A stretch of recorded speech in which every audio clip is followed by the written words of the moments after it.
For over a century, the T-Rex has always been considered the pinnacle of terror. But the truth is, we have been lied to. Earth is a factory of true nightmares. The T-Rex would only be a snack.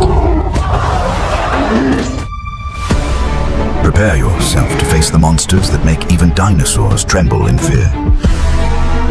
Even one of them looks exactly like the people watching this video.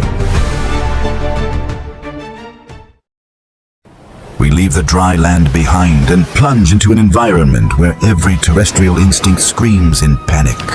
The deep, crushing, pitch-black ocean. Water offers no sanctuary. If a fully grown, 12,000-pound Tyrannosaurus Rex was swept off a treacherous coastline and pulled into the open sea, its massive jaws and heavily muscled legs would thrash completely uselessly against the cold currents. In the infinite abyss, the tyrant lizard would immediately be stripped of its crown. It would no longer be a king. It would simply be a heavy, sinking, desperate piece of bait, completely at the mercy of predators that make land-dwelling carnivores look like household pets. Long before the very first dinosaur ever took a breath of air, the oceans of the Devonian period, nearly 360 million years ago, were an alien, hostile world governed by an armored leviathan. Step into the crushing depth to face Tyrannosaurus. At nearly 30 feet in length and weighing over 8,000 pounds, this was not a fish as we understand them today. It was a biological nuclear submarine belonging to an extinct class of heavily armored predators called placoderms. Its entire head and thorax were wrapped in thick, interlocking plates of solid, impenetrable bone. It was an animal designed solely for blunt force trauma and decapitation. Tyrannosaurus did not have a single tooth in its skull. It simply did not need them. Instead, its jaw featured extended self-sharpening bony blades that functioned exactly like industrial metal shears. The mechanics of its jaw remain a terrifying marvel of prehistoric biomechanical engineering. This creature possessed a unique 4-bar linkage mechanism in its skull, allowing it to open its massive mouth in exactly 1/50th of a second. That blindingly rapid expansion created a violent, inescapable underwater vacuum, instantly sucking any prey, along with hundreds of gallons of water, directly into the kill zone. The moment those bony plates slammed shut, they delivered a devastating bite force of 8,000 pounds per square inch at the tip of the fangs. That is roughly the same pressure exerted by the bite of a massive modern American alligator, but scaled up to monstrous prehistoric proportions. It could effortlessly bite through the thick armored shells of other ancient aquatic predators, snapping their heavy plating in half like brittle aluminum cans. There was no prolonged struggle. There was just a blindingly fast suction, a sickening crunch of bone, and a thick cloud of blood rapidly dissolving into the dark, primordial water.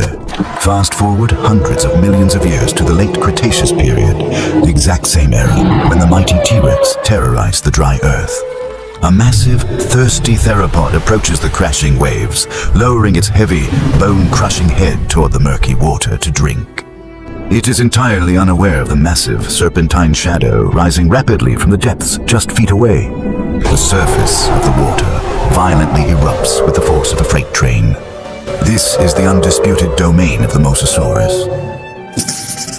Stretching up to 60 feet long and tipping the scales at over 30,000 pounds, this apex marine reptile was a sea-dwelling lizard engineered by evolution for absolute, unchecked dominance.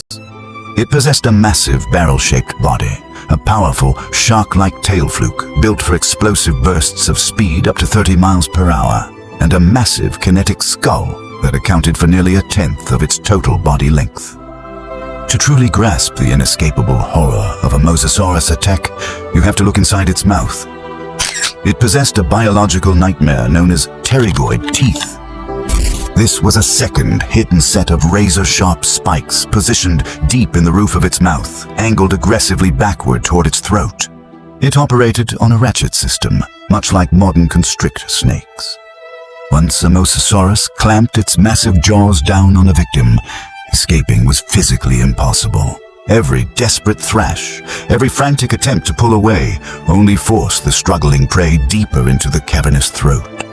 If a T-Rex or a massive Triceratops was dragged into the surf by a fully grown mosasaur, the battle would be over in mere seconds. The terrestrial king would be drowned, suffocated, and dragged down into the darkness by a true sea monster. But the absolute peak of oceanic terror did not die with the dinosaurs. It arrived millions of years after the catastrophic asteroid impact. The oceans did not become safer. They evolved into a brutal, bloody arena for the most devastating heavyweight clashes in the history of planet Earth. Descend into the Miocene epoch, roughly 10 million years ago. The waters are freezing, dark, and filled with massive, blubber-rich marine mammals. Lurking in this freezing gloom is Leviathan melvillae. Named after the biblical sea monster and the legendary author of Moby Dick, this was not a cold-blooded, mindless reptile. This was a prehistoric, predatory sperm whale, armed with the brutal intelligence of a highly evolved marine mammal and a body built for total, uncompromising annihilation.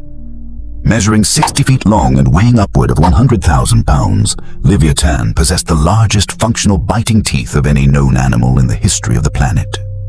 Forget the 12-inch banana-shaped teeth of a Tyrannosaurus Rex. Leviathan's teeth were up to 14 inches long and thicker than a grown man's thigh.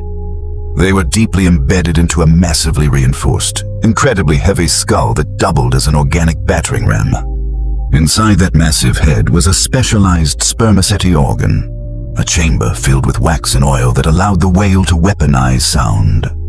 This hyper-predator shared the oceans with the legendary megalodon, the massive 60-foot super shark. These two unbelievable titans were locked in a constant, brutal evolutionary arms race, routinely turning the oceans red as they clashed over territory and prey. Leviathan hunted using highly advanced echolocation, sending out explosive, concussive acoustic clicks that could physically stun prey in the pitch-black depths, causing severe acoustic trauma. It would blindside massive baleen whales, using its reinforced skull to ram them at high speeds, shattering their ribs upon impact before tearing massive, bloody chunks of flesh away with a single, devastating bite. In the abyssal plains, armor is crushed, incredible size is matched, and even the greatest terrestrial tyrants would be swallowed without a second thought. But the open water is not the only place where sudden death waits unseen. Because eventually, you have to drag yourself out of the water. And when you look up at the sky, you will quickly realize that nowhere on this primordial planet was ever truly safe. Pulling yourself out of the bloody, violently churning surf of the Cretaceous Ocean might initially seem like a hard-won victory. The solid, vibrating earth beneath your feet feels like a comforting return to the natural order, back to the familiar, grounded domain where the mighty Tyrannosaurus Rex supposedly reigns supreme. But survival on land is a total illusion if you forget to look up. The skies of this sweltering prehistoric world were not simply empty, passive blue expanses filled with small, harmless birds flitting between the canopy. They were active, three-dimensional hunting grounds. The absolute terror of this era did not just stalk heavily through the dense, rotting fern forests, nor did it solely erupt from the freezing, murky depths of the brutal sea. It dropped directly out of the blinding glare of the sun. Before you hear a single sound, before your prehistoric brain can even register the incoming threat, the warm sunlight is suddenly and violently eclipsed. A massive shadow, completely disproportionate to any living flying creature today, sweeps rapidly and silently across the dusty plains. This is not a passing storm cloud. It is a biological eclipse brought on by Quetzalcoatlus Northropi, the undisputed, absolute ruler of the prehistoric skies. To truly comprehend the sheer, mind-bending scale of this Azdarchid pterosaur, you must completely discard everything you know about modern avian flight. Quetzalcoatlus was an animal that utterly defied gravity through sheer biomechanical brutality and terrifying evolutionary engineering. Standing motionless on the ground, leaning heavily on its folded muscular wings, this creature towered over the prehistoric landscape at a staggering height of 18 to 20 feet. It stood eye to eye with a modern adult male giraffe. Yet, when it extended its massive forelimbs, it deployed a terrifying sky-blocking wingspan of nearly 40 feet, matching the exact aerodynamic width of an F-16 fighter jet. Its wings were not made of delicate, easily damaged feathers. They were composed of a highly advanced, complex leathery membrane interwoven with incredibly strong structural muscle fibers, stretched tightly over a massively elongated, heavily reinforced fourth finger. This was a biological flying machine built entirely out of dense muscle, ultra-lightweight hollow bone, and absolute, unforgiving ruthlessness. For decades, early paleontologists incorrectly assumed a creature of this monumental, seemingly impossible size had to be a fragile, delicate glider, soaring lazily over the shallow oceans to skim tiny fish from the surface, or wandering the arid plains as a slow, weak scavenger, picking miserably at rotting, abandoned carcasses. Modern biomechanical science has completely and violently shattered that comforting illusion. Quetzalcoatlus was not a giant vulture. It was a terrifyingly efficient terrestrial stalker, a hyper-aggressive apex predator that used the open sky merely as a method of rapid, untouchable transportation between lucrative hunting grounds. Once it touched down on the Earth, it folded its massive wings into thick, heavily muscled forelimbs, walking across the plains with a terrifying, rhythmic, stilt-like quadrupedal gait. It moved silently through the thick brush like a towering alien machine, using its incredible height to peer effortlessly over the dense prehistoric vegetation, scanning the uneven terrain with massive, highly developed, predatory eyes. It was constantly calculating, constantly searching for the slightest movement in the ferns below. The true, unadulterated horror of Quetzalcoatlus resided entirely in the architecture of its massive skull. Its head was over 8 feet long, completely dwarfing the skull of a fully grown human being. Tipping its terrifying aerodynamic frame was a massive, pointed, completely toothless beak. It did not need serrated teeth to tear flesh apart, because it rarely left anything behind to be torn. This creature hunted with the exact same merciless, rapid-fire efficiency as a modern stork or heron, but scaled up to an apocalyptic, nightmarish extreme. When it locked its binocular gaze on a vulnerable target, perhaps a juvenile triceratops, a small armored ankylosaur, or even a young, inexperienced Tyrannosaurus Rex that had strayed just a few feet too far from the heavily armed, protective shadow of its massive mother, the strike was virtually instantaneous and completely silent. The massively thick, heavily muscled neck coiled tightly like an organic industrial spring and fired with blinding speed. The 8-foot, dagger-like beak drove rapidly downward like a heavy, biological javelin. There was absolutely no drawn-out, dramatic fight for survival. There was no desperate, adrenaline-fueled chase through the dense jungle undergrowth. The terrified victim was simply impaled straight through the torso or clamped firmly between the crushing, bony jaws with the force of a vice grip. Then, with a violently aggressive, snapping jerk of its massive neck, the Quetzalcoatlus would effortlessly flip the screaming, helpless dinosaur high into the air and catch it perfectly head first. The terrified prey was swallowed entirely alive. It slid rapidly down the massive, expansive throat in one horrifying, unbroken gulp, trapped in a dark, muscular prison as the giant pterosaur's highly acidic digestive fluids immediately went to work.